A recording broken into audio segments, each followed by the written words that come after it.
Um dos crimes mais escandalosos das últimas décadas.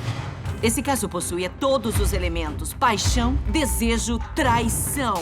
Travis Alexander, de 30 anos, é encontrado morto em sua própria casa. O assassino foi alguém que tinha força física para derrubá-lo. O Travis era um jovem que tinha tudo. Ele era uma pessoa religiosa. Um amor à primeira vista.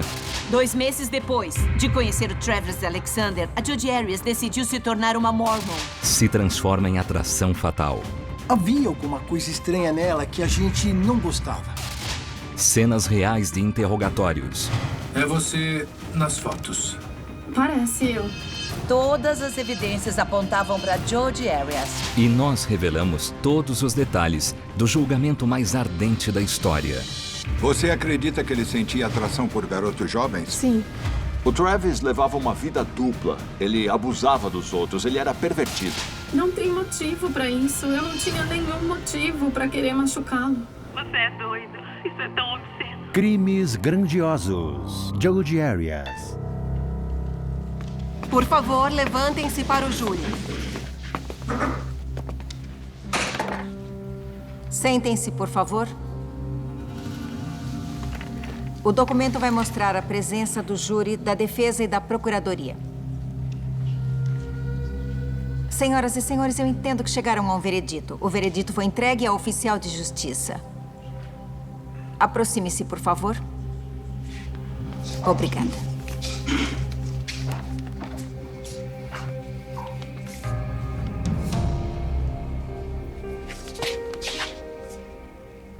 A escrevente irá registrar o veredito. Estado do Arizona versus Jodi Arias. Esse é o veredito.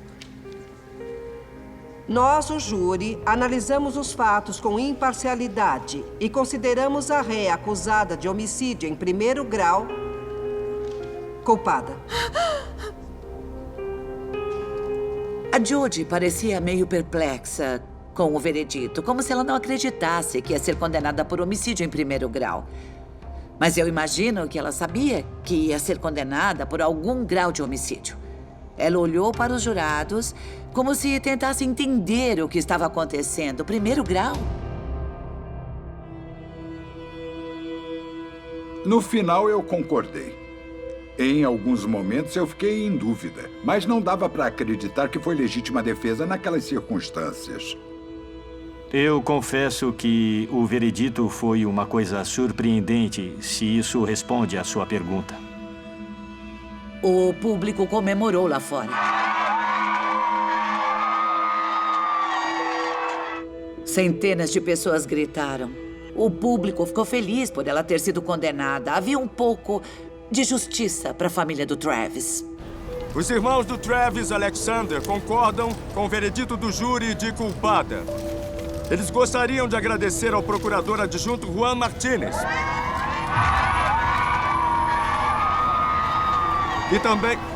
E também ao investigador Esteban Flores pela sua dedicação e profissionalismo.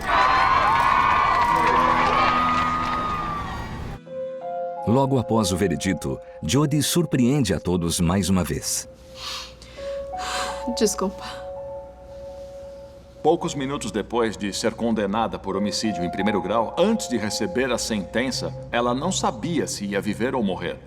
Ela deu uma entrevista para uma televisão para um repórter local da Fox daqui de Phoenix. Alguns minutos atrás, você ouviu o veredito do júri. O que você achou? Eu não consegui pensar em nada. Foi, sei lá,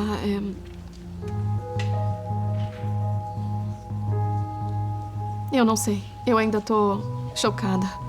Foi inesperado. Pra mim, sim, porque não houve premeditação da minha parte. Eu falei que eu preferia a morte do que prisão perpétua. E ainda penso assim. Eu acho que a morte é a verdadeira liberdade, então eu prefiro ter a minha liberdade o quanto antes.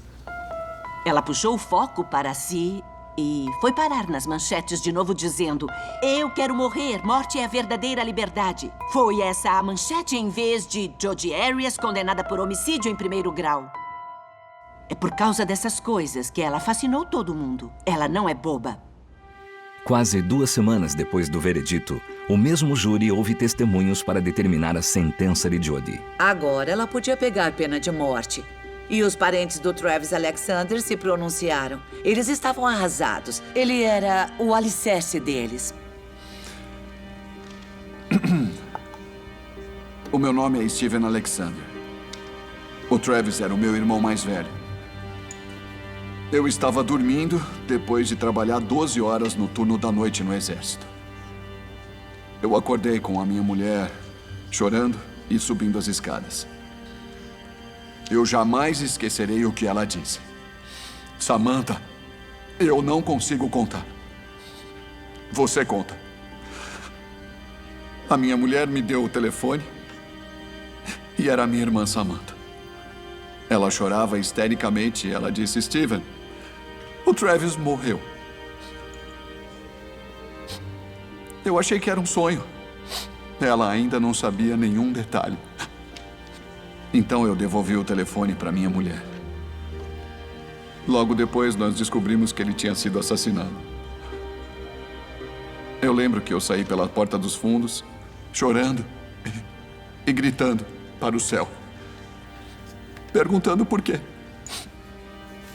Quando a Samantha se pronunciou, foi muito comovente.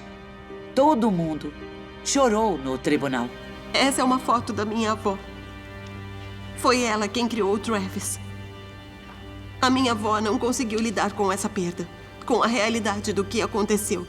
O Travis ser tirado de nós foi como fim para ela. E a sua saúde foi piorando cada vez mais. E ela nunca se recuperou. Nós vivemos uma vida abençoada com a nossa avó. E foi com uma dor insuportável que a nossa avó faleceu logo depois de selecionarem um júri para esse julgamento. O Travis era o nosso alicerce. A nossa constante esperança. A nossa motivação. E a presença dele foi tirada das nossas vidas. 3 dias depois, as deliberações chegam ao fim. 8 jurados votaram a favor da pena de morte e 4 a favor da prisão perpétua.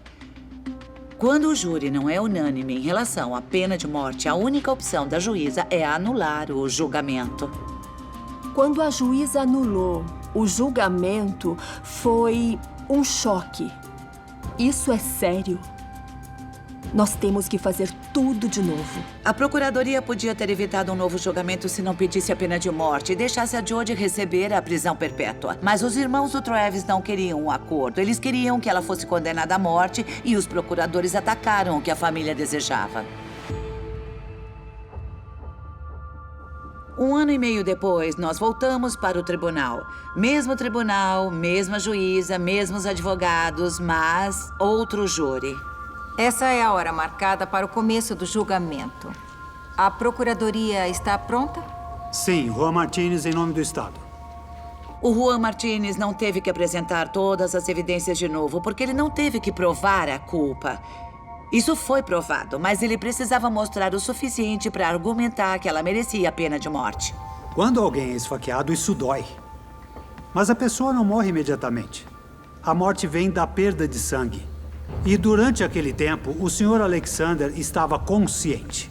Em poucos dias, Martínez encerra seu caso e cede a palavra à defesa. Mais do que qualquer coisa, a história desse relacionamento é uma história de tristeza. Vocês vão ver os nomes degradantes que o Sr. Alexander usava para chamar a Srta. Arias. O julgamento é concluído em 25 de fevereiro. E depois de 6 dias de deliberações, o júri comunica à juíza Sherry Stevens. A declaração do chefe dos jurados, submetida ontem à tarde, afirma: nós não chegamos a uma decisão unânime e nós consideramos que mais tempo não mudará a situação. Essa é a posição do júri.